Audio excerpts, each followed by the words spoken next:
Hey, what's up, guys? I'm Caden Thompson. And I'm Nate Blackwell. Welcome to Selective Wisdom, where we talk about fitness, bodybuilding, life, and everything in between. We are excited to be here and expand on a range of different subjects and topics we don't get to talk about very often. Let's jump right in. But yeah, dude, I mean, at this point, this was something that I really wanted to talk about because I see it every day where there's a new 14, 15-year-old on gear, this and that. So I think, giving people a little bit of insight on, we're obviously two people who are involved in this world. We coach people involved in this world. We have, in terms of gear usage and things.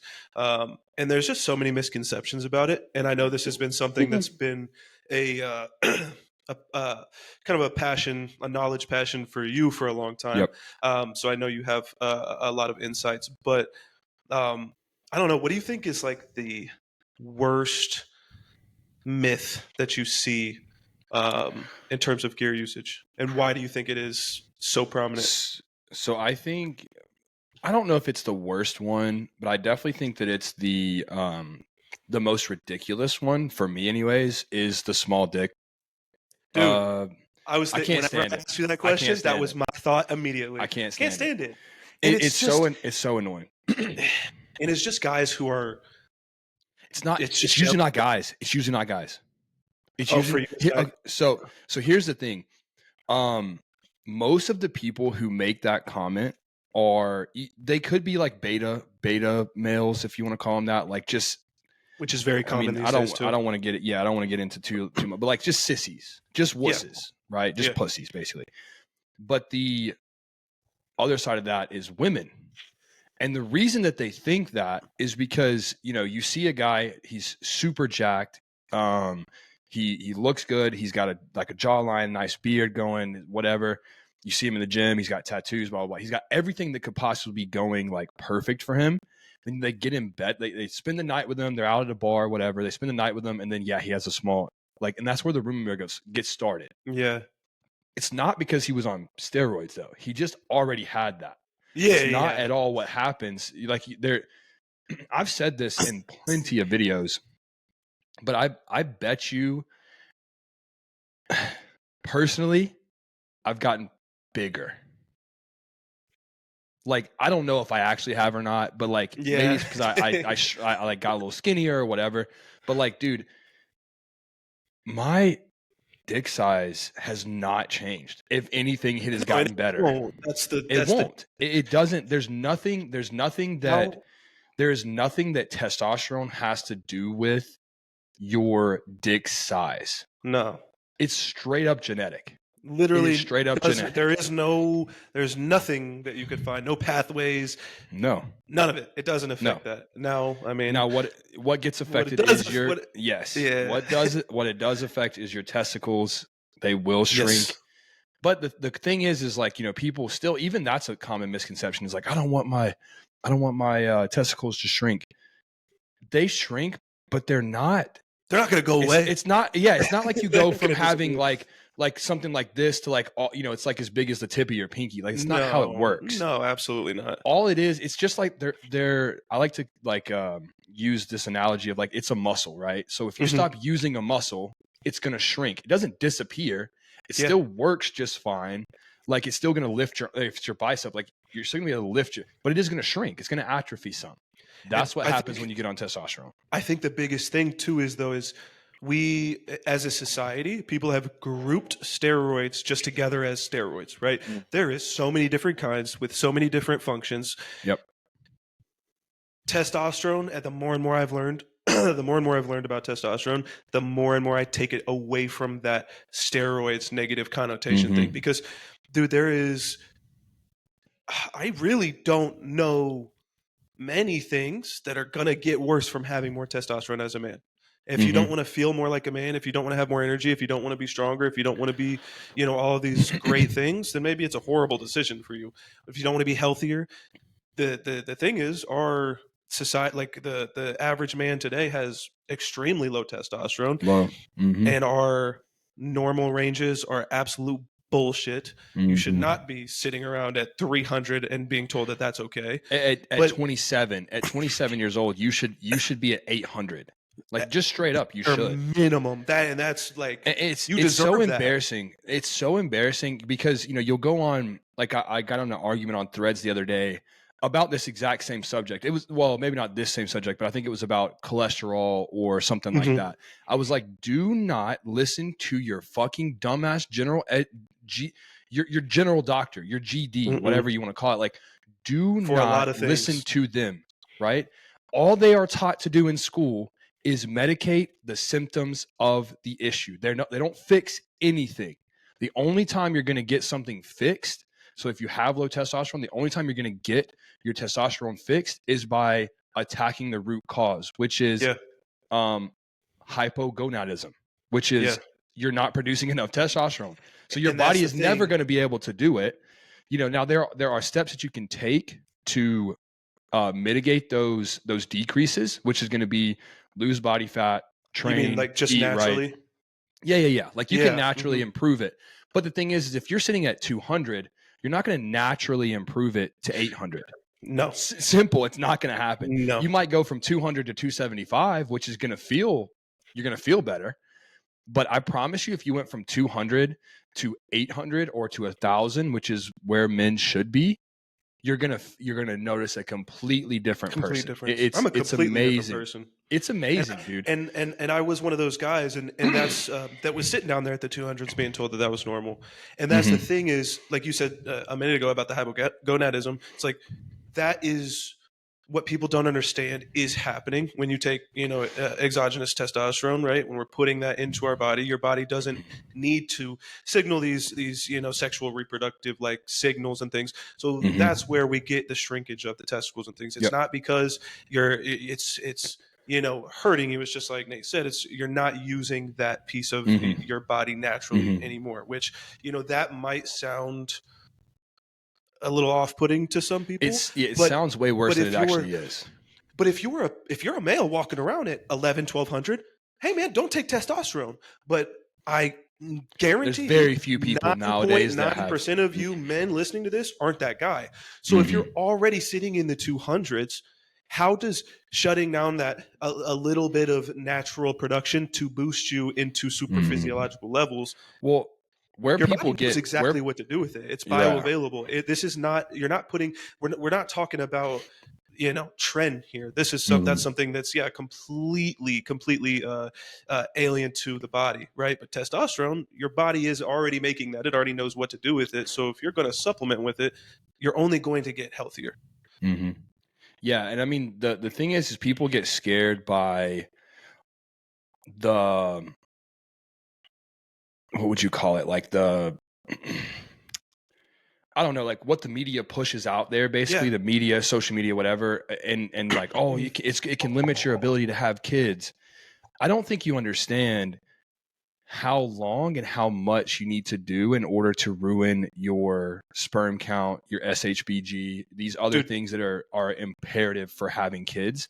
And the thing is like, even it just makes it harder. If you're the type of person that has put out 3 or 4 babies already, and you're like, maybe I will want another one, you will be fine. Trust me. Especially if you're with the same woman that you had like the kids with, like you have plenty still in there.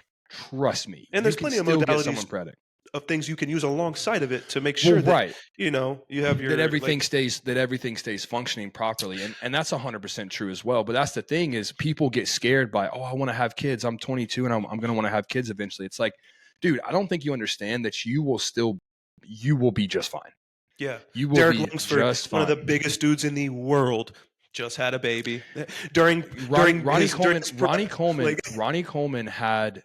Yeah, exactly. Ronnie Coleman had a kid when he was like 40 years old, which is for men in general is usually kind of hard. Yeah. He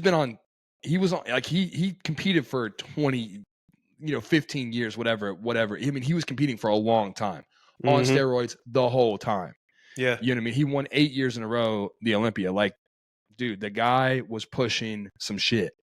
Yeah. And guess what? His still worked just fine. It worked just fine. And if you're one of those people who, and this is the other thing. Chris Bumstead, great example. Just I had a don't baby. advise doing this without help if you have no idea what you're talking about, because if you're one of those people who has libido issues, can't have children, has poor whatever, and you're taking gear, especially if you're just taking testosterone, you don't know how to read your blood work, you don't know what's going on, you don't know how to fix the problems. When you have like that's one of my coach's biggest things is like he had a guy go pro this that was this year, I think, and he got his wife pregnant. He's had numerous athletes get their wives pregnant on prep, which is, if we're using drugs, it's definitely going to be inside of prep.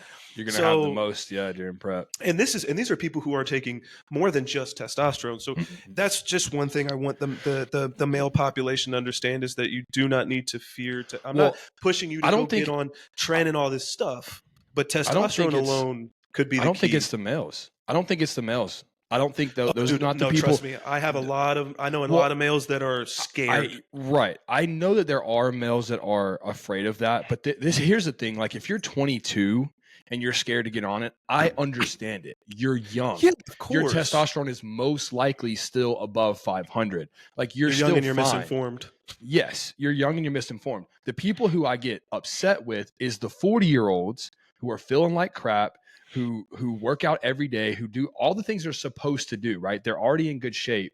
But then they go get their testosterone checked, and it's 250, or it's 225, or it's 190. It's like, but then their doctor's telling you, like you're okay, like you're good, you're still in a good spot, blah blah blah. Like you're in the healthy range. It's like, if a healthy range is 800, there's a difference in 800. Are you kidding me? How does 200 between 200 and 900? How is that a healthy range?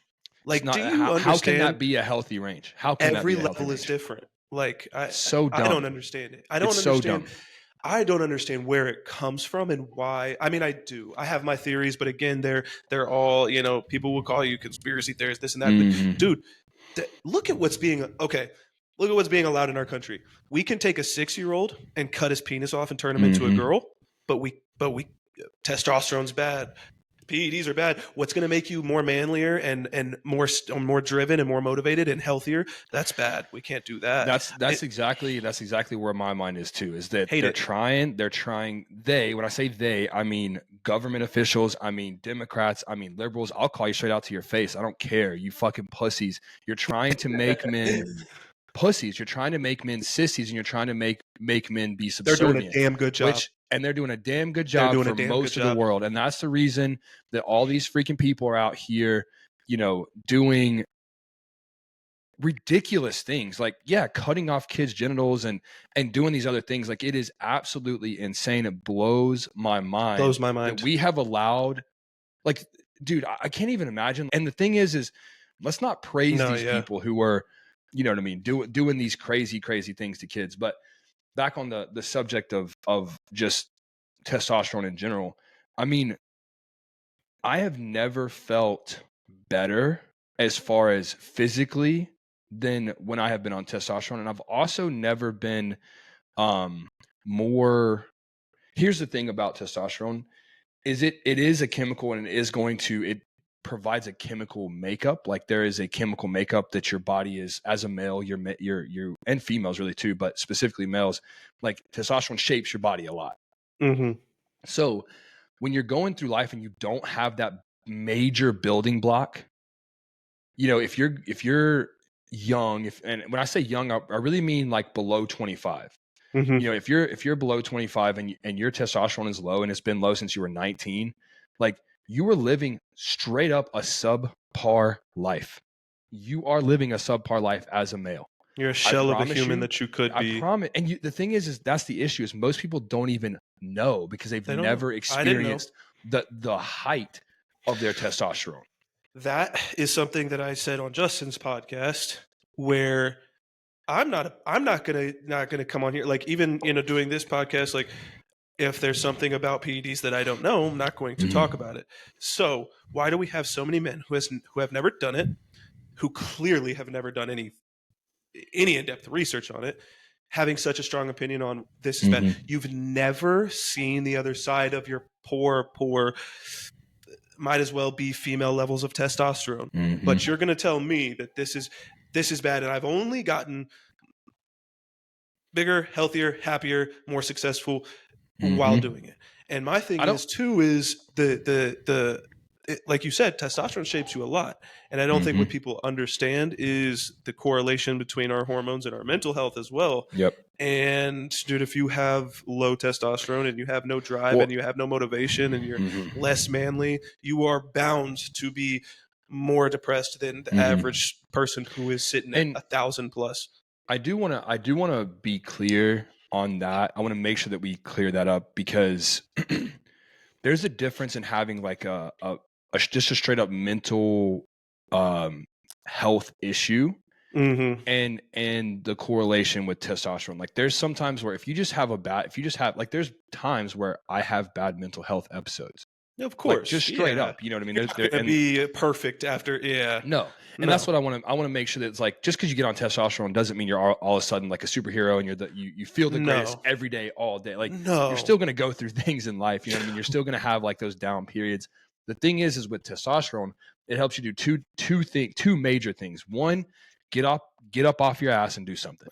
Okay, right? So you just answered the question I was going to ask you. Yeah. Take action. You're going to get up and do something about whatever the issue is, right? With beforehand though, if you were not doing that, if you weren't on testosterone, your testosterone was crashed, you're probably going to sit on the couch all day and mope and be depressed and be sad, right? And it's just going to feed into that negative mental health loop. But the other side, the second thing that it helps you do is it helps you to look better. And I can't stand the people that are like, you should just love the way that you look now. You should just love the way that you are. Fuck you. Fuck that. I want to look sexy naked, straight up. I don't give a fuck about anything else. Like, I want to look good. When my clothes come off, I do not want to have to like hide my body. I want to be confident and cocky. Everybody does. Whatever you're saying to the internet, it's a lie. Oh my God, I can't stand it. I can't stand. I'm going to get heated. I cannot stand these people. I know. I need to relax. But these people out here that think that because they have a few people supporting them, and a few people can be 100,000. 100,000 to 8 billion. 100,000 to 8 billion is nothing. Is nothing. Yeah. It's nothing. No. But you have these people out here who are supporting you, being obese, being, all kind of different things. I could talk about things that I don't agree with, but you know what I mean? Like, you just because you have supporters does not mean that you're right. Yeah. What's the guy's name? Is it Marilyn Manson? No, it's not Marilyn Manson. What's the guy that killed all those people in California? Manson. Yeah, you're close. You know who I'm talking about, though. I think that actually might be his name. Marilyn Manson? Maybe it is. I'm just thinking about the singer. There's like a singer that's also like really close to that. But it's the guy who murdered all those people in like the 70s with his cult and everything. He had hundreds of people outside of the courthouse cheering for him, loving him. Ted Bundy, same thing. Charles Manson. There we go. Ted Bundy had women who he was raping and murdering them. he had them in the courtroom cheering for him, wanting so bad for him to be found not guilty because he was so charming. And so like, the thing is just because you have a following and just because you have people that are supporting you does not mean you're right. Hitler had a massive fucking following. Massive. A whole countries were following him. To your point, and very relevant, just because you got a PhD in a white lab coat does not mean you're right. Doesn't mean shit. Doesn't mean a damn thing. And like, it's so crazy. I feel a little about, the more knowledge that I get, the less I feel like this. But like, people are going to be like, who are these fucking two dudes to say don't listen to your doctors, whatever. And like, don't get me wrong, I'm not saying on everything, and there are brilliant doctors out there that aren't going with the norms, which are amazing. Right. Wish we had more of them. But again, a lot of times we're like, you see the doctors put something in, and like, I have clients that have gone to the doctor, they made their problem worse, and I fixed their problem. So I know that what I'm saying is not untrue. But anecdotal evidence For me, anecdotal evidence is almost over everything. I don't give a Yeah. fuck about what your study said. I don't give a fuck about what this said. I don't give a fuck. Anecdotal. If I am doing a protocol with a client, and a lot of times I do test protocols on myself first before anything else. I will go out of my way to make sure that I'm trying to push the limit as much as possible with this stuff. Mm-hmm. Right? I'm trying my best to push the limit as high as possible. And I'm, your general doctor is just not going to do that. Yeah. I kind of lost my train of thought there a little bit, but like, you were talking about you've had clients go to the doctor and you've had to fix their issues. Luckily, I haven't experienced that myself. Yeah. But I always tell my clients, like, if I'm like, hey, go get blood work done. We have a really great company that Tua works with that, has a doctor on standby. He's like a specific male or like hormone PA or whatever. So like, he's really good at what he does, but I'm still like, hey, send me the results as well. Because I want to look, I want to double check and make sure what he's telling you to do, the protocols that he's giving you are what I would have you do. Because, even though, yes, he sees these things all the time, there are times where I'm going to know a little bit more about your body, a little bit more about your mental health, a little bit more about you in general.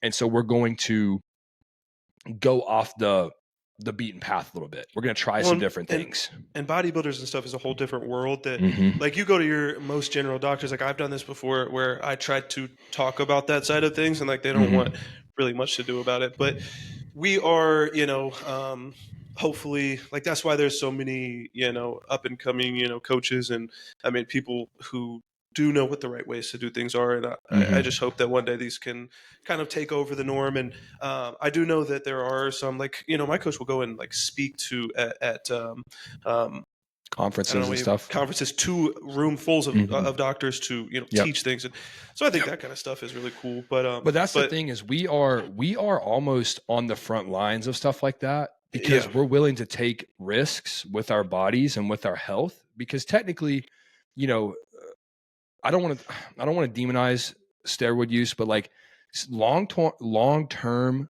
steroid abuse, meaning high doses ran for long times, as you age, it does affect your health. I don't care what anybody says. It does affect your health in a negative way. But there are ways to mitigate and slow down that process for a long time. And I think both of our coaches, both of our businesses in general, do a really good job of being on the front lines of we're going to test the limits. And then we're going to say, okay, like, and I more mean like personally, like the coaches or whatever. Like I know Justin has done some experiments with himself and probably with some of his like trusted daily, daily, which is fine. Like that's why you hire him. That's why you hire a coach like that, is because you're like, I know he's going to push me to the edge a little bit, but he's never going to put me over the edge. Yeah. And the thing is, we can always fix the issue. That's kind of the thing that people don't understand. And now he knows where the limit is, so he's not going to ever put anybody else. Exactly. And that's kind of what I did for a long time by myself. I just experimented, but on myself. I would go and take a compound that I thought would be fun or I thought would be interesting to take. And I would just document the journey throughout it. You know what I mean?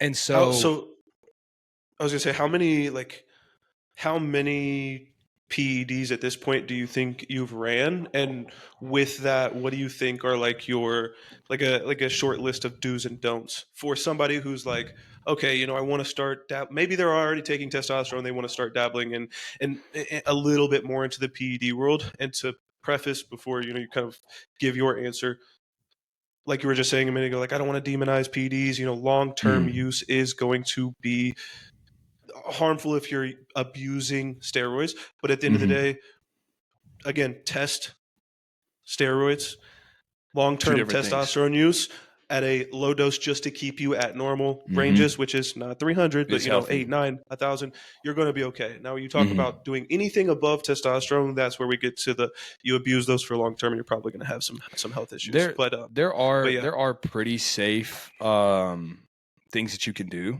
Like you can do a lot without having negative side effects. But I may need you to repeat the question because I'm gonna probably get off on a couple tangents. But what was the first question? First question, just they kind of go intertwined, but like how many in terms of like numbers, how many different PEDs have you tried on your own? And through that experimentation, through learning, through coaching, what do you think are like some do's and don'ts for people who are going to start dabbling further past testosterone? I would say it's somewhere in the range of like eight different compounds. Now, if you want to include like SARMs and peptides and stuff like that, it's going to be closer to like 10, 12, somewhere around there.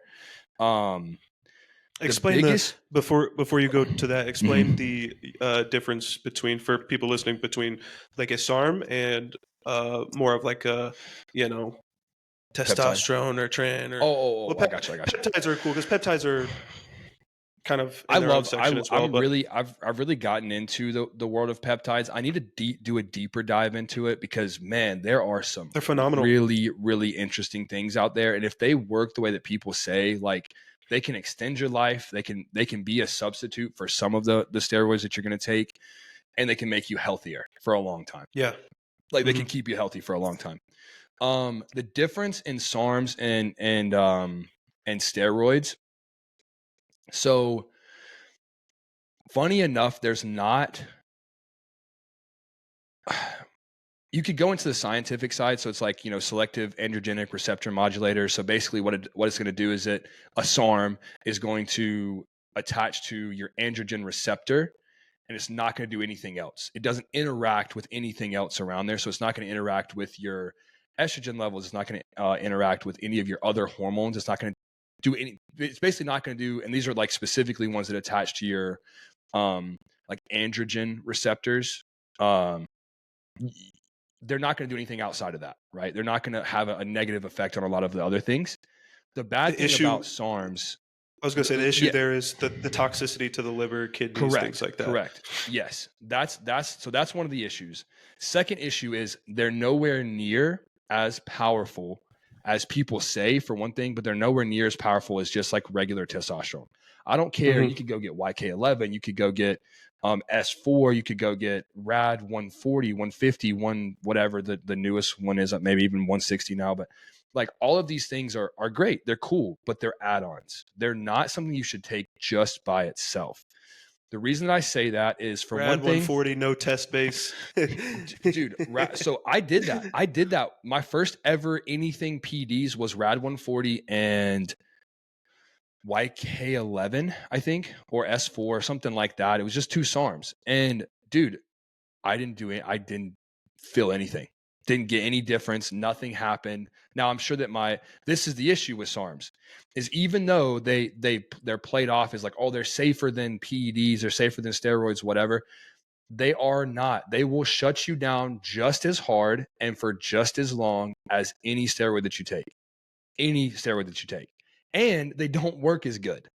Yeah. They do not work as good for muscle building, for recovery purposes. All of these things, they do not work as well as just a base level testosterone. Testosterone at 300 milligrams a week is going to do better than any stack of SARMs you can put together. There's not a single one you can put together that's going to do better than 300 milligrams of testosterone. And 300 milligrams of testosterone, just so that everybody out there knows, is a small dose. Barely it's not a big dose at TRT. All. It's almost a TRT dose. Like people, I used to have people, when I would tell people that I was doing 300 milligrams of test, they would laugh at me and be like, you're doing TRT, bro. You're not even on a cycle right now. You know what I mean? So my issue with SARMs as well is they are so new. All of them, just about, I'm trying to think, there's probably a few, like maybe GW, whatever it is, MK677 maybe. Some of those like secretagogues that aren't even really technically SARMs. They have been out for maybe a little while longer than this, but like 10 years max. Most of those SARMs have come out in the last 10 years. So they have not been studied. They have not been lifelong studied over humans for like testosterone. I think it might be pushing 90 years now. It's been out for 90 years. Wow. 90 years. Since the early 1900s? Came out in the early 1900s. I want to say it was like 1920 something, 30 something, something like that. Yeah, dude, it has been around forever. It has been tested. It has been tried. It has gone through every time and time again. Yes, over and over and over again. And the thing is, it just keeps coming back. Is like, this shit is the shit. This You know is what I the mean? shit. Like this is the the shit. stuff. Yeah. You know, and people just still want, you know, it's just like, you know, if you think back to early middle school and even maybe early high school for somebody that's your age. I don't know if you guys had the DARE program, the drugs or whatever it was. I can't remember now what it says. Like that is how I picture how the media talks about steroids. It's like they're trying to fear monger you into. They use a really good one is like Chris Benoit. I don't know if you know who that is. He's an old WWE guy. Of course, all WWE guys are on steroids. They just are. That's how you get that crazy physique that they have. Well, he went in, he was having really bad mental issues. He was also an alcoholic, on a lot of drugs and everything else. So that's where I want to make sure that point is made. He was also on like heavy drugs. Well, like and we cocaine, see this a lot too coke. with like old time bodybuilders and stuff. Like when we're talking 1970s, 80s, when coke and these things were like these party drugs were huge, and I know and cigarettes were healthy. A lot of bodybuilders were mixing the two, and you got to think that technology advances. So the things that we know today are not the things that were true 40 years ago. So people know how to do these things a little bit safer. People know more about the body. So when they read the blood work, they know what's going on and they know how to fix it. We've gotten higher quality stuff and more access to stuff. So, you know, we don't have to rely on, you know, well, there's still shitty sources out there, but a lot more good ones than, you know, back in the day. So like a lot of these things, but that's a great point, is so many people that have had these crazy issues already have tons of issues already. Yeah. And then they add abusing steroids on top of it. Like I've been on steroids since the first of 2023, and I've only done testosterone and now recently Anadrol as well. But like when you're doing everything else correctly, you really don't need a lot. And if you're not mixing it with drugs and alcohol, you're gonna be a lot safer as well. Yep. Well, it's amazing. I mean, I get my blood work done, and this will be after I'm talking about a heavy cycle. I'm talking about a cycle of test, Masteron, Anavar, MPP, Primo, and not all necessarily at the same time. Yeah. But like kind of split up throughout. But anyways, like, and maybe even a little bit of Tren or a little bit of you know, something like that, Winstrol or whatever. Like a heavy cycle. I'll go get blood work done. My only thing that might be out of whack would be like my liver numbers that are a little like 2 points high. That's the typical. If I went out right now to Walmart and picked out a random guy from the aisle, and let's say he's a little overweight, I took him back to the blood work place, got blood work done right then. Guarantee you, he's going to have far worse blood work than far mine worse. is. Far so worse. The thing about it is take care of your body physically, as far as the way that you work out, the way that you train, the way that you eat, the way that you sleep, all these things like recovery. If you take care of that stuff, the steroids don't do that much to you. Negatively, they really don't. As far, and I mean, like, what I mean is negatively, right? They don't. They like, there definitely are some things out there. Trends, one of them, that affects you in a pretty negative way. It affects your mental health in a pretty negative way. Even MPP can have a pretty negative effect on people's mental health long term.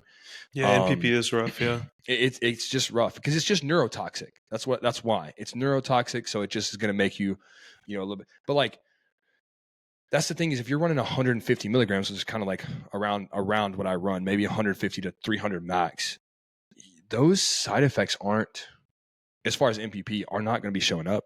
They're just not. Yeah. Because you're in control. And that's the thing, is like, if you're a person who is not in control of yourself already, then you are going to, it's going to be even worse. Yeah. Right. So something that I I really kind of stand by is, people talk about roid rage a lot. I can't stand that term. For one thing, for me, and people, my friends and stuff will point to me and be like, "Oh, it's roid rage." And it's like, nope.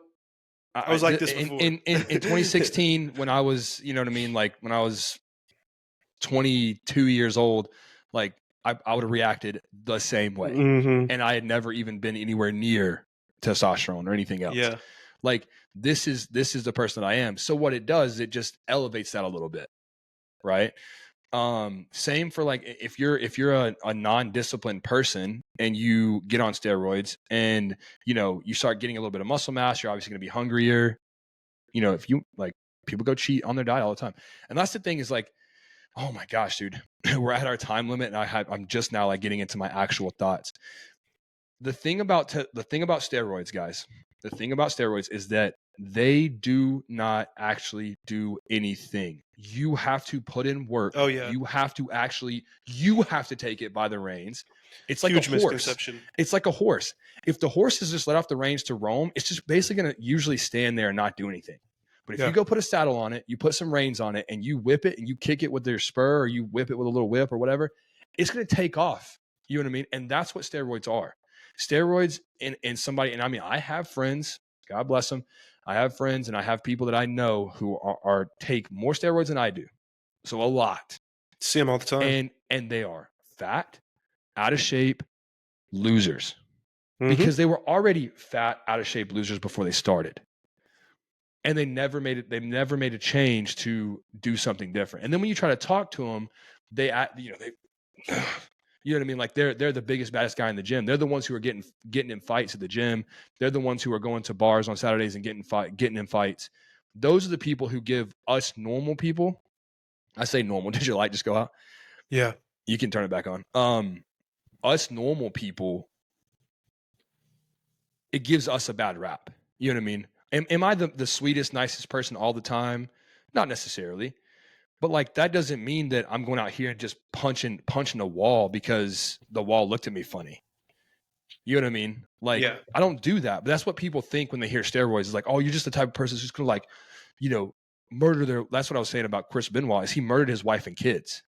But he was on a bender. I know who you're talking about. Yeah. He was on a bender though. It wasn't because he was on fucking steroids. But that's the thing is the media when it came out, all that they talked about was how much steroids he was on. And then the WWE had to go and get like a WASADA type of thing to start testing their athletes and blah, blah, blah, blah, blah. And I was like, this is the stupidest thing ever. This man was on cocaine. I think he might have been on like heroin or something else. Like a lot of drugs that really fuck with your mind. And of course he was drinking on top of that. He was a super bad alcoholic. Like that is why he went and did those things. It has nothing to do with the steroids. The steroids were just making him look good for his job. You know what I mean? The steroids are probably what held him together, if anything. Yeah. I've gotten mentally much better after being on. Yeah. I would say that I've gotten mentally better, but I haven't. But I haven't gotten mentally worse. I think what I'm experiencing now is I am, and I'm going through a weird transition right now with mental health stuff anyways. Just started therapy, which is awesome for me, but needed to do that a long time ago. But like, I think that so many things have stacked up that I'm just now, it's like gotten to the point where it's, I was able to hold it in, and now I'm not able to hold that in anymore. It's not the steroids. Steroids hasn't really had that much to do with it. You know what I mean? I was an asshole before steroids. I'm an asshole after steroids, like just straight up.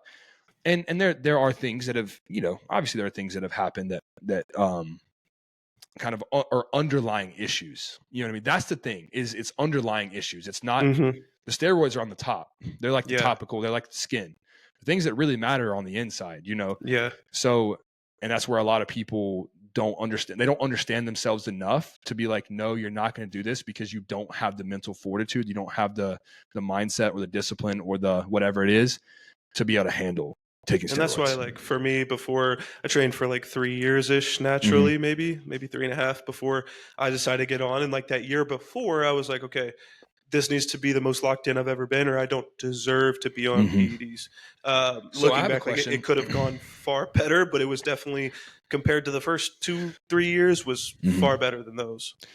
I have a question for you, then. What, I mean, you kind of answered it, but like, what was the final decision? And I'll tell you mine too. What was the final decision for you to get on steroids? Was it just because you had the coach and you knew that you were going to be taken care of well? Or was it like hey, I want to, cause like for me, It was, I want to be a good bodybuilder. I want to be competitive in bodybuilding. I know that if I want to be competitive in bodybuilding, I'm going to have to take steroids. Yeah, you know what I mean? and So that's that was my thing. So that was literally my only motivation. I didn't care about anything else. Now I do. Now I care about my health because I kind of learned. I actually 100%. went and did some more research and stuff like that. Mm-hmm. But right now, I'm thinking different than I was when I was 26 and getting on steroids for the first time. Of course, yeah. And for me, it was like I got into the gym without even knowing what bodybuilding was. Year and a half in, Same. I start, growing a little bit, whatever. I start getting pushed into doing bodybuilding. I start looking at what bodybuilding is. I knew that steroids were a thing, but like looking back at what I knew about steroids then, like I was the people that I'm talking about right now who have no idea how shit works. So of course I was scared. I was nervous, but hold on. How did you learn? What prompted you to start learning about it? Derek, more plates, more dates. Okay. Because I was when I first started learning about stuff, I started by sifting through the idiots on the internet and the people who knew what they were talking about. And I think a really good thing to do, I don't think this is something that you should do always, but I think a good way to figure out those people for yourself is like who's backing their stuff with facts, right? Now, as we've talked about, like, anecdotal evidence versus science, like there is some gray area in there now in my head, but at the time, when you get into deep steroids, like when you get into things like, let's say there's one thing that Justin talked about, what was it? When you start getting into things like fat burners, like clenbuterol versus DMP or whatever it is versus what's the other one? L-carnitine versus there's another one too, but like that, when you get into those nuances, that is where anecdotal evidence is key. Yeah. When it comes to like, what does testosterone do for your body? Then facts are facts. Wait, facts are facts. Yeah, exactly. 80 years of research has shown that it does this. 100%. Like there should be no anecdotal evidence to like counteract that or counterbalance. Oh yeah, I didn't mean to interrupt you in the middle, but I was just saying, like, I just wanted to be clear, like what you were talking about. I completely agree with that. But like that's kind of like he was the first one that I like was watching content of that was putting out useful information. But I just kind of more and more realized that okay, bodybuilders need to be on gear, and I just told myself that I was going to try bodybuilding, and if I liked it, then cool. After doing my first show, I was like, okay, this is something that I'm going to do for as long as possible, and I'm not going to do it. I'm not going to do it naturally. Like even back then, I was like, that's stupid in my opinion. It's like, why would you want to be a worse version of something? Well, and you're not, there's like one natural bodybuilder on the Olympia stage right now, and like he's getting waxed. He's going to have to, he looks phenomenal. His name is, I'll have to look up his name. He's a black dude. I don't believe it for a second. He's a young kid. Oh, I promise. I don't believe it for a second. He looks phenomenal. He's just not big enough, dense enough. He's never going to get anywhere in what is he Olympia doing? further. What is he doing? Classic, I believe. How the fuck is he winning pro shows with a natural physique? I would be embarrassed. I would be embarrassed if I'm losing to anyone natural, period. He looks good. He looks phenomenal, but can't stand it. That's like one of one, right? I've never even seen that before personally since I've been watching bodybuilding. So for me, it was like, okay, I know I want to continue to do this. Now, now I have to look into this stuff and get good information to make sure that I'm not going to do what everybody makes it seem and ruin my life. And once I realized that that wasn't the case, and once I was like, okay, I'm just going to start with testosterone, then I got my natural levels tested before I started my prep for my first show, and they were absolutely terrible. So that was like, okay, I need testosterone replacement at least. So I wish that I would have done that. I'm so mad at myself because I didn't get my original blood work done. Because I told myself it doesn't matter. I don't care where my stuff is. I wouldn't have gotten my blood work done, but I got my blood work done because my friend stopped working. So that was an issue that I had to get figured out. Don't think it was necessarily all the way because of that. I had other things going on, but no, I feel you. That's why I got my stuff tested. But after my show, I was like, okay, never done something I loved more than this ever before in my life. And that's largely because I had a very good first experience. But after that, I was like, okay, that's when my year hiatus took place. I've lost the show. Haven't lost a class Bro, yet. shut up. The class is a win. If you win the class, it's a win. I know, but I'm saying, it's a win. I understand you didn't win you didn't win the overall, but you won. All right, relax. So that was a good experience. But from there, it was like, okay. Then I had a year hiatus where just because of money things, I didn't have money for a coach, and I was just horribly, in a bad mental place, whatever. So I took that year to kind of, fix my life up. And then that next year, I was like, I really want to go hard at this. So, I'm not going to. I know I need to. I was 180 pounds on stage. I'm 6'3". That's not going to fly. So I knew I had to grow, and I knew that if I wanted to do this forever, I had to hop on. So knowing that mixed with you already have poor testosterone, and then learning the little bits that I had at the time, I decided that I was like, okay, I need to get a new coach, and I need to get one that he was a local guy at the time, but I knew he had clients that were on gear and things like that. But so I picked him up, and after you knew though that you needed help. That's the main thing. There was no way that I was going to do that without help. And even then, when I had the help, I got the testosterone and still waited 2 months. I had that thing in my house for 2 months before I was like, okay, I can do this, whatever. But yeah, that's my biggest number one thing is if you're going to do steroids without help, then good luck. Good luck. I don't care how much. It's just like you need a coach, even if you you don't think that I could probably handle myself in terms of putting on a little muscle mass or getting a little bit leaner. Yeah, of course. But I'm always going to have a coach because they're going to be able to see things better than you can, no matter what. It's funny. It's funny that you say that because your health is on the line. So what are we talking about here? Here's the thing. Before I go into what I was going to say, hire a good coach. Please don't hire your bro just because he says he's going to give it to you for $100 a month. I've seen that a lot too. Guys, come on. Are we not past this at this point? there is a reason that he's able to charge you $100. It's because he doesn't know what he's talking about most of the time. And just because somebody is freaking jacked, just because somebody's jacked and looks good and even has is a pro or has been to the Olympia, blah, blah, blah. I think we've talked about this a little bit before, but that does not mean that they know what they're talking about. It means that they have a great physique. That's it. That is it. Well, I want to end with this really quick, just I want anybody who's thinking about it and has those fears that we had at the beginning. For you and your experience, what do you think? And then I want to know. I have one more question after this, but what are 3 absolute? If you had to pick 3 do nots when you're starting, what would they be? 3 absolutes. Number one, don't start steroids if you're fat. I love that one. Love it. Don't start steroids if you're fat. And what I mean by fat is, if you're over 25% body fat, which, know what I mean? So the reason is if you're overweight, the health negative side effects are going to be much more worse. They just are. They just are. Your negative side effects that you're going to get from the testosterone is going to be 2 to 3 times what a healthy body fat percentage of 15% is going to get. And your blood work's going to be poor, and your blood work's going to be Number 2, the reason I say that is because you need to be able to show yourself that you are disciplined enough to continue doing this thing even without the help of the testosterone. This is something a lot of my clients struggle with in the past. When I first had started putting guys on their first cycles, they would have a fantastic cycle. I'm growing, I'm feeling really good, blah, blah, blah. Then we get into the off cycle part, either TRT or PCT, and coming off completely. And they're complaining, I don't feel good. I don't feel that. I'm like, yep, I told you this when we started, that this is exactly what was going to happen.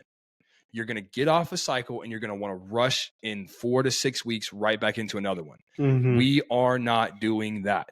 You can't. And the reason we're not doing that is because you have to prove to me that you can work when it doesn't feel good to work. And because these are guys. Needed. Oh yeah. Well, I'm talking about even after running a 300 milligram testosterone cycle. Oh yeah. You know what I mean? You don't really need to do a health phase after a 300 milligram test cycle. You just don't. No. Your body is fine. I've been on 600 for a year straight and I ain't moved it. Yeah. So that's kind of the whole thing is just come in already healthy. That's my main thing. Maybe I don't say fat, but just come in healthy. Come in ready to go. I agree with that. Number 2, don't listen to these fucking dumbasses out there that say your first cycle should be a minimum 500 milligrams of testosterone. These fucking guys are idiots. These guys are fucking morons. First off, your body is going to have, you want to talk about negative side effects, which are like acne, hair loss, gynecomastia, stuff like that. Those things happen on the higher doses. Yeah. That is why these people get those things that happen to them, the roid rages and stuff like that, the roid rages. Your body's never handled these substances before, and you're going to blast them. You're on 300 milli. You're not on 300. Your test right now is 300 milligrams or 300 micrograms per deciliter, right? When you get it tested, when you get your blood work done, your body is going to freak the fuck out when you add 500 milligrams of testosterone. Your body naturally makes somewhere between like 50 and 75, and it's like healthy, 50 and 75 milligrams a day of testosterone. In one day, you're going to add 250 milligrams to that. Your body is going to freak out. You know what I mean? Because you're doing that twice a week, typically is what you should be doing. 250 and 250. Don't start there. Start at 200 milligrams. Start at 200 milligrams. I promise you're going to feel great. Promise you're going to see all the results that you could possibly think that 500 milligrams is going to give you. And you probably won't have a single side effect. Not a single one. I started at 250, and within 3 months, I had moved up to 350, and my bench max went from 315 to 385. Yep. You don't need a lot. I have never done more than, well, my last coach had me on like 750 a week, but that was for maybe a month max. But other than that, I haven't been above 500-600 ever. And I mean, you go look at my changes. I currently don't run. I don't think I've ever run 600 ever. Exactly. I think I ran 575 was my highest. You don't need it. What would be your third don't? The third one, is don't go into it without having someone to guide you. Yeah. Or if you're one of these people who maybe you're just extremely broke, you just are. And there are plenty of people out there that I know who have tried to hire me, who want me for this specific thing, but they're broke. They just can't. They come from a broke mindset. They come from a broke home, family. You know, where they live is it's a broke neighborhood. It's just in general, they're just broke, right? They're trying to work their way out of it. They're trying their best. And they feel like this is going to kind of push them to do that. I'm in support of that 100%. But if you are one of those people and you just can't hire a coach, you don't have any money, you need to go to every person that you can think of, every person that you trust, right, that actually seems like they know what they're talking about, and get as much information from them as possible. Watch Derek More Plates, More Dates. And I'm talking about his old videos. Go way, way, way, way back. 3, 4, 5, 6 years ago when he was doing them. Because that's when they were kind of like more informational about specific things. I wish you could go watch my old videos, because I mean, I had some really good stuff in there about what you're going to experience, how you're going to experience it, and what it's going to do to you. But yeah, I mean, the main thing is just having somebody there to guide you. Have somebody there that can help you, because if you don't do that, you're gonna end up fucking yourself up. And I can't tell you how many people I've had.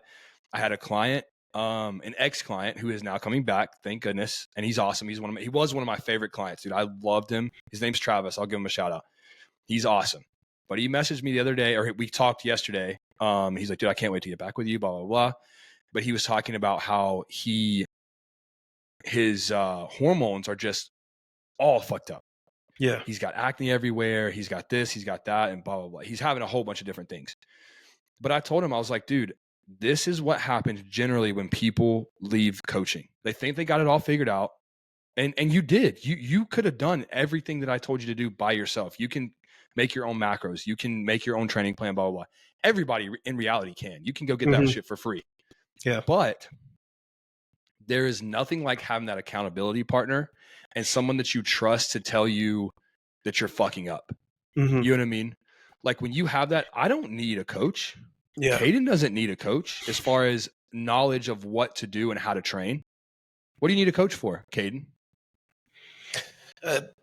Not, It's not, for I mean, accountability. there's always going to be room to improve, but that's the biggest thing. Of course. And the thing is, we hired coaches, and you more specifically than me, because I kind of hired my coach because I didn't know anybody else, but I ended up hiring a good one.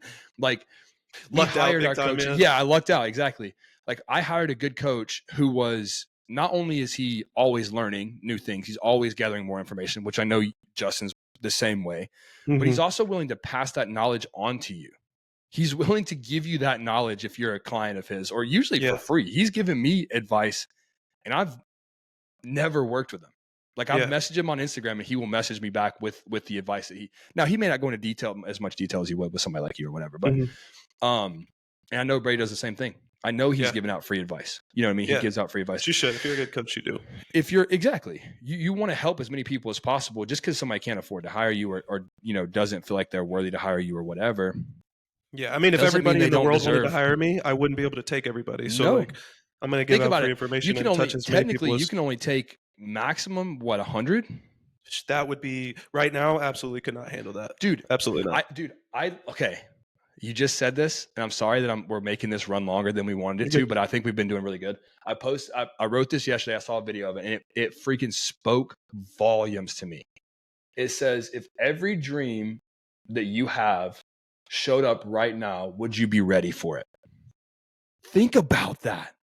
Absolutely not. Think about that. Absolutely not. And are me and you, or whoever is listening to this, are you ready? Are you ready for your dream to come true? If your dream is for us, is to have massive rosters who are doing really well.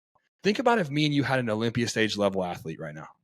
Yeah, even like a decently high pro level athlete. Would we be able to handle that? I don't know about you. I'm going to figure it out, but it's going to be the hardest thing I've ever done. I'm going to figure it out, but I'm going to be asking a whole lot of questions. I'm going to be talking to a whole lot of different people. Yeah. You know what I mean? I'm going to be making some connections and some networking, because I don't know what I'm doing with this stuff.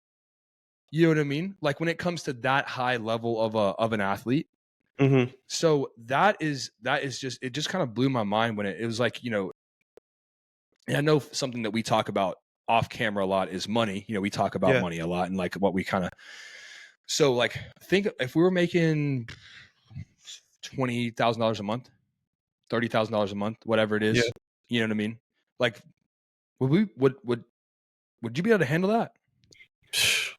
Like, and I'm talking about living your normal life. Yeah. Living your normal life. Like, I would not live the same lifestyle that I'm living now if I was making $20,000 a month. Yeah. Plain and simple. I wouldn't. Yeah. And that's why I'm like, okay, maybe I'm not ready for that. Maybe I'm not ready to be making $20K a month. You know what I mean? A lot more growth that we have to do. Yeah. So it's like, okay, let me make 5. Let me make 7. Let me make 10. Let me make 12.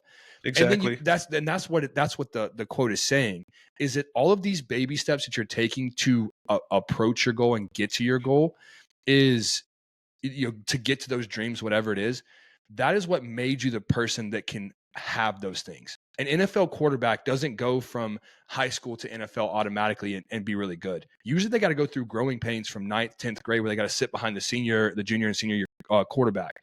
Then they got to go train really hard, gain a bunch of it's a constant building block. And that's how it just spoke so much volume to me. Well, little sayings like that apply to literally fucking every aspect. Like, even what we were talking about on here, it's like same thing with, steroid use. That's why we're both telling you guys, like, do not start too heavy. Well, you're not going to be able to handle that. If you can take the baby steps, you're not going to be. You're not going to be Derek Lunsford, Samson Dowda. You're not going to be these guys overnight. I don't care how much steroids probably never going to be them, even with all the steroids. Period. Of course. But I mean, if you take it, you have decent genetics, blah, blah, blah. But it's going to take you 10 years to get there. Well, I think that would be my biggest tip. Are you willing to give up 10 years for that? You know what I mean? Are you willing to give up 10 years for that? My biggest tip for anybody is like all the do's and don'ts that you said. I agree with all of those. I think the only thing that I would say separately from that is to have your expectations in order, because I think that's another huge problem with steroids is people expect all these things. As much as the bad things they expect the really good things too. And it's like, dude, I've been doing gear for a couple of years now almost, and I'm not Samson Dowda, I'm not Sam Solig, I'm not these guys. it takes so much. And like Nate was saying, it's like you have to be able to put the work in too. Mhm. If you can add good health, proper guidance with the cycles and the gear usage, and you have one of the most amazing work ethics out of anybody else in the gym, then you're probably going to see these results. But if you continue to half-ass your workouts and your diet like you half-ass the rest of your life, and you throw in some steroids and think that's going to make the difference, you're sadly mistaken. You're going to end up unhealthy, unhappy because you didn't get what you thought you were going to get, and you're just going to end up in a worse position overall. And you're probably and then that's when the mental health is going to really come into effect. Really takes its toll. That's why people who are on steroids who often have mental health issues is for that reason. It's not because of the steroids necessarily. It is because they didn't manage their expectations from the beginning. And so they're 2 years in, they can't come off testosterone because they've been on a cycle for 2 straight years, but they've only put on 5 or 10 pounds of muscle. It's like, was that worth it? I mean, 10 pounds of muscle is a lot, but it's also like, it's not that much, for your first. You said 5. For Five's. Oh yeah. 5 in a couple years. 5 and for 2 first years. cycles. Well, for first cycles. Yeah. Heck no. That's another thing too. I had expectations. 17. I had 17. That's what I was going to say. Mine. Expectation. If you do everything right, don't expect to add 20 pounds, but if you do things right, you it's can. Possible. Yeah. I mean, like think about it. Like look at somebody like Nick Walker, right? He went from 17, like 17 being kind of normal looking, skinny almost. Skinny. Yeah. I mean, not really. Yeah. I mean, maybe not skinny, but like, you know what I mean? He wasn't big. Yeah. To just like in 2-3 years, just blowing like up. A monster. So like, that's kind of the thing is but if you deep dive into that, there's 3 things that he does. One, he is perfect on everything every single day. I saw a video one time where he said, this was 2 years ago, I think, but he was like, I haven't missed a meal. Yes, I saw that. Since like 2014. Yes. That was I saw that. Almost 10 years. Like I saw now that. Who knows? Like there's probably a few sprinkled in there, but 99% of the time you haven't missed your scheduled meals in that many years. Pretty impressive. You guys aren't willing to do that. That's number 1. Number 2 is his training. I mean, he trains like an absolute animal. Number 3, the guidance that he has gotten. I know Matt Jansen is having his thing right now, but I don't care because he got him and Sean Clarita, who are both top 3. Obviously Sean won a couple, but Nick was top 3 in the world. So he's obviously a pretty dang good coach. Like he obviously was able to coach these guys and get them on stage looking fantastic. So that's kind of the thing is like, if you can do those 3 things, if you can have consistency in those 3 things, you have the chance, you have the opportunity to do something great. Now, are you going to be Nick Walker? Maybe not, but that's okay. Have you ever had someone that is just, unfortunately, this does happen. This was another thing that kept me from doing steroids for a long time, other than wanting help and wanting to be healthy, all these things. But like I said, I held on to that vial of test for like 3 months. One of the biggest reasons why was because my question to you was, have you ever personally had any clients that you put on gear that just didn't respond? Oh, didn't respond to gear? Ooh. Because there are people now, guys, this is not like you don't have a high likelihood of this, but you could be someone who just does not respond very well to. I want to say a couple of things. I want to say a couple of things to that, because have I had clients who have not responded to gear? No, I haven't personally had any. All the ones that I've had have had a positive response. Now, are they blowing up? Not necessarily. No. Not necessarily. Well, that's just an average response to gear. Right. And exactly. They're having an average response. They feel better. They look better. They're losing body fat. They're gaining muscle, blah, blah, blah, blah. Cool. Awesome. Now, for the people who are not good responders, who are, below average responders, for those people, I know people who are below average responders who are huge, who have gotten huge off of gear. You have to push the limit. So that was going to be my point too. Yeah. You have to push the envelope, and it's unfortunate because that's a genetic thing. That's and that's the reason I asked that question on my threads, and it was so popular. Is like, is it genetics or is it response to anabolics? Oh yeah. Because you can have the best genetics in the world and just have a poor androgenic response. and not see the growth from it. But people argue, and I get the argument of like, oh well, technically that response is genetic. It's like technically yes, but that's not what I'm asking. But I'm more mean like they're natural. But yes. Regardless of all that, like this is why I don't get people's mindsets. For me, I'm not stupid. I know I'm not one of one genetics, right? I know I'm not the best genetics in the world. So knowing that after, a couple of years now, I'm not a poor responder by any means to gear. Yeah, I was about to say, I thought you were about to say that. I was like, no. I'm not some super freak Nick Walker responder to gear, right? So I know that. And I know I'm not one-on-one genetics, but I know I want to do really well, and I know I want to be big, even if I wasn't competing and I wanted to be jacked. So, guys, why would you not do – I do every little thing outside of that in my power to give me the best possible outcome. That is exactly what you're not shit. You're not special. Anybody who's thinking about getting on gear, I'm sorry. That's the hard truth. Swallow that pill now. And then realize that you have an abundance of 1% items that you can do every day.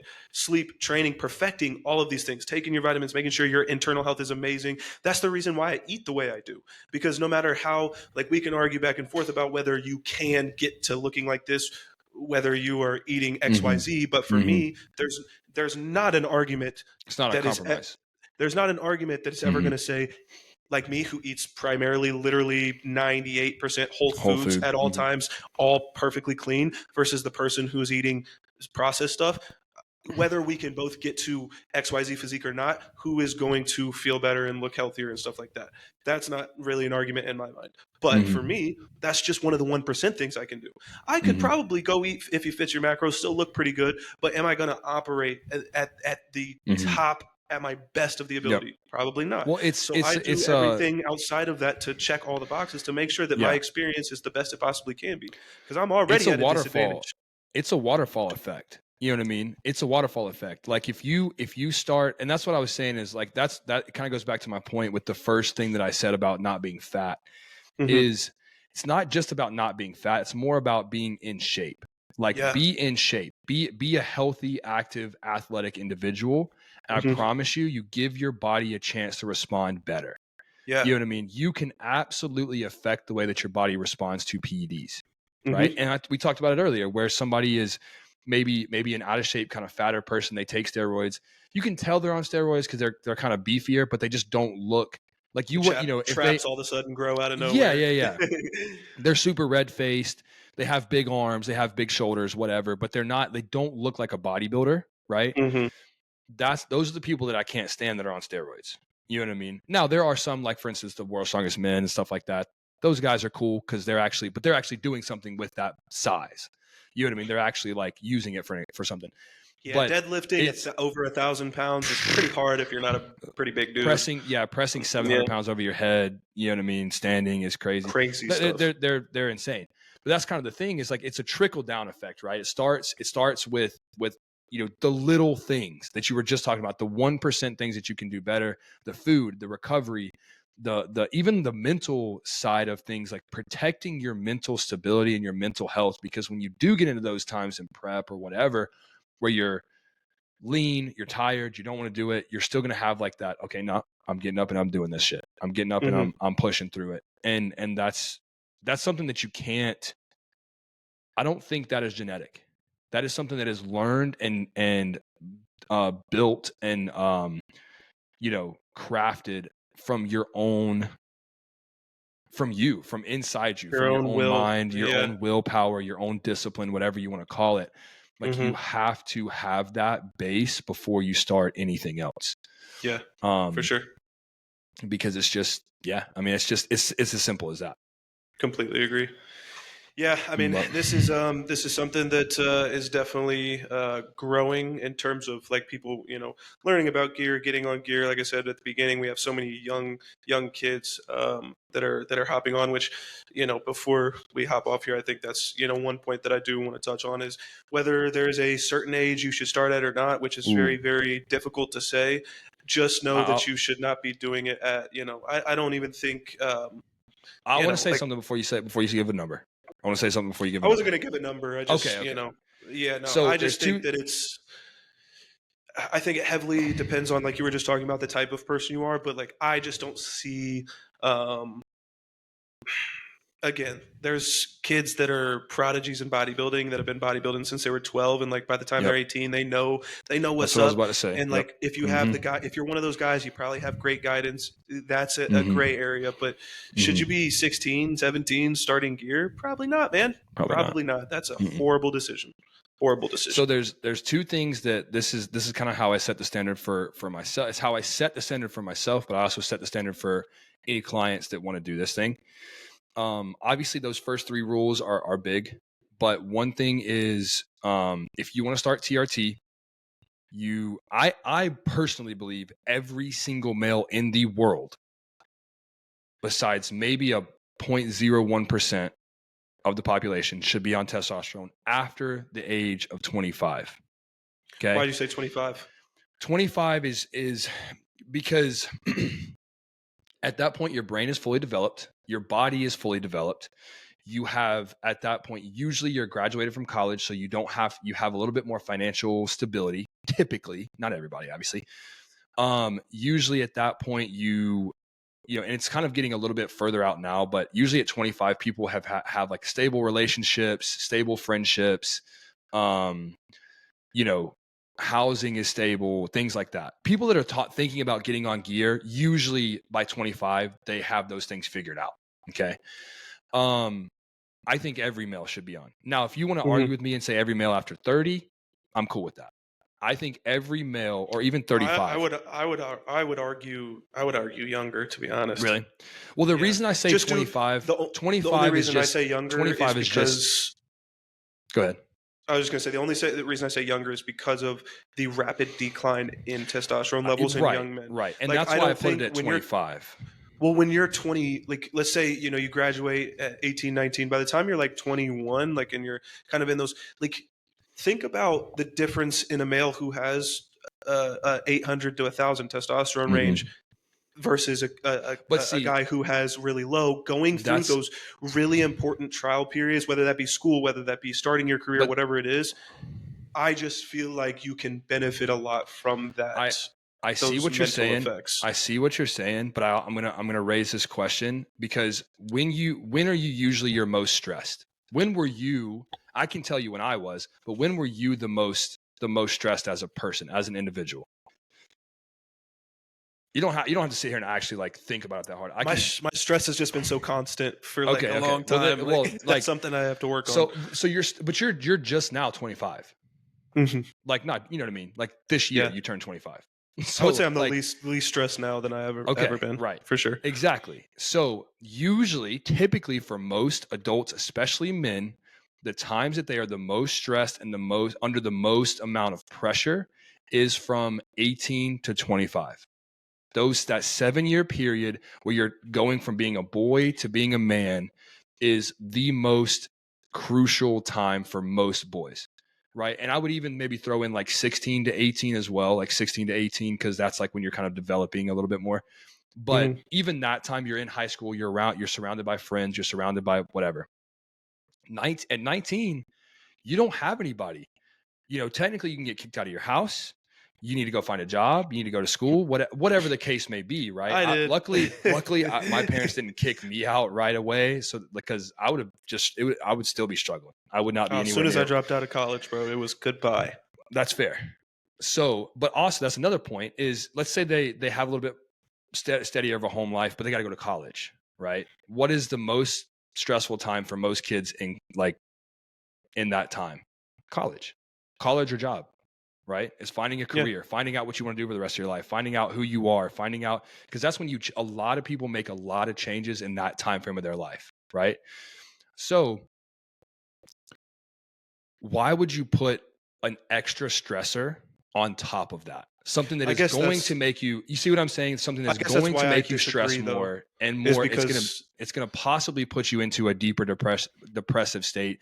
It's going to put you into a more agitated and aggravated state, which is not positive. I don't care who you are. Are we talking base just testosterone or TRT? Well, I mean, like, because that's where we differ. I'm talking more.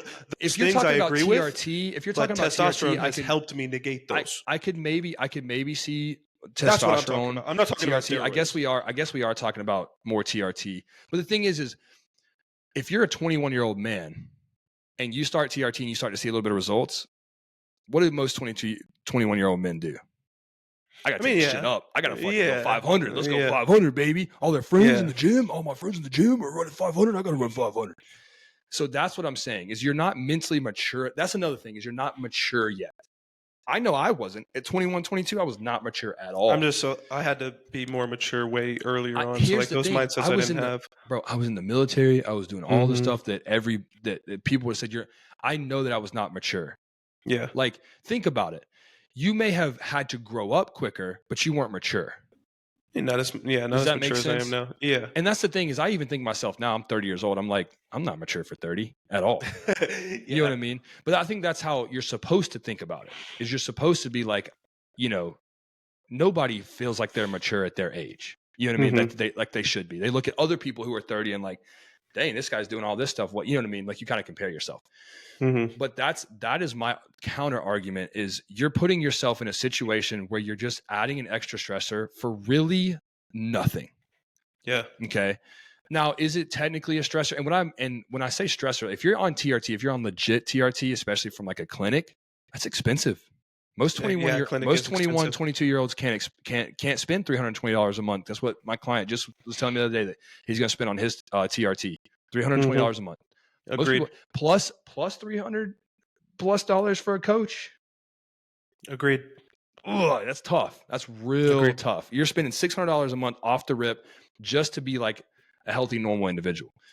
So at 25, though, most people have figured out what they want to do with their life. Most people, most men specifically, have figured out, who they want to be with, who they want to be around, what type of person they want to be. And also that is usually when most people get fat. Think about that. Post high school, you're not playing sports anymore. You're going to college. You're stressed because of college. You're working a side job, so you don't have a whole lot of extra free time. Your free time you're spending with your girlfriend. You're spending playing video games. You're spending whatever it is going out. That's when people gain 50 pounds. Is that like 4-year span between 21 and 25? So when you hit 25, it's like, okay, shoot, I'm getting old. Like Natasha told me this the other day, like I'm finally getting old. It's like, well, you're not old. You're 25. You're not. But yes, you feel like everybody does. When you hit 25, you're like, oh my God, I'm 5 years away from 30. Holy shit. Like I felt the same way. It's so terrifying. But then when you get to 30, you're like, oh, okay, it's not really that big of a deal. Yeah. But that's my biggest thing is like, you have to be able to get through that hard part of life by yourself, on your own willpower, on your own, whatever it is. But also, I mean, usually for men, even if they are low, that's when their testosterone is the highest, between 18 and 25. That's when it's peak. So if it's going to peak at 400, that sucks. But then when you start to get to 25, 26, it starts to go down. Yeah. So like, you can't do that. You cannot do that. So that is why I say 25 is the perfect number. I had another point that I was going to make on top of that, but I completely forgot because we talked about this for way longer than I thought I was going to. But yeah, I mean, TRT to me, every male after 25 should be on TRT. Plain and simple. Completely agree. Because it's going to help you cognitively. It's going to help you in your relationships. You know what I mean? It's going to help you. I promise you, your wife or your girlfriend is going to love you for it, especially if you are like a 200 test type of guy. You're going to be horny all the time. You're going to be like, I don't know what to do with this thing. It's just constantly like. Honestly, that's the worst side effect I've had. I can't handle it, dude. Just wait till you get on Tren. I don't want to touch Tren ever, but we'll see. We'll see what happens in the future. I bet Justin may not ever have you run it. I don't know that I ever want to touch it again. Honestly, I see very little likelihood that he puts me on that unless it's way more down the line. It would be a low dose. It'd probably be 75 milligrams, 150 milligrams, but it wouldn't be that bad. But I'm telling you, dude, I'm a one and done type of guy. I mean, we've talked about this before, but I'm a one and done type of guy. Like when I was on Tren, I fuck your rounds. could just go like raw. We'll just say it like that. Raw. That's like what it came to. Like me raw.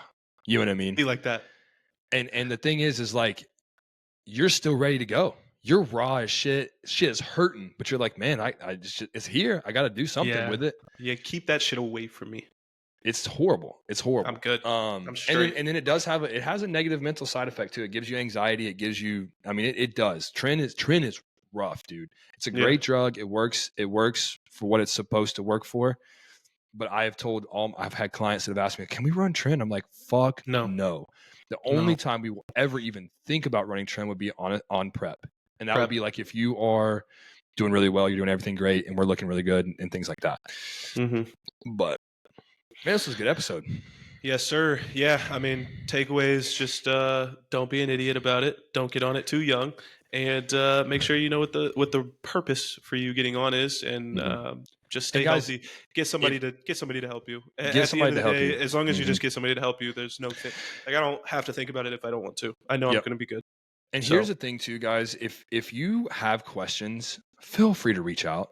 I love answering PD questions. I really do. I love answering PD questions because it's fun, it's interesting, and I love teaching in general. Just being able to teach and being able to show somebody some knowledge that I have. So that's one of my favorite things in the world to do, is teach people about PEDs. And when I had the YouTube channel, man, I got questions every day, and I loved it. But now, since it's gone, I don't get as many. So if you guys have questions about stuff, please feel free to reach out to me. You can DM me on Instagram. I go through all my messages, requests, and everything. But send me a message. Send me a question. I love answering it. PEDs, anything fitness, man. That's what we're here for. As always, if you guys have anything else that you want to hear about or want to, have topics on here, if this is something that you enjoyed and want to learn more about, let us know. We'll do another episode that more deep dives into maybe specific PEDs, things like that. But make sure to leave us 5 stars. Leave us a rating. We need some ratings. 5-star review, comment, please. Share it with your friends. Last episode before the new year, so dang, I forgot this was our last one. What the heck? We didn't even talk about this one. Will be out next week, and I'm excited. I'm excited for the first one of the year because we're going to talk about goals and goal setting and things like that. I want to talk. I want you to do it too.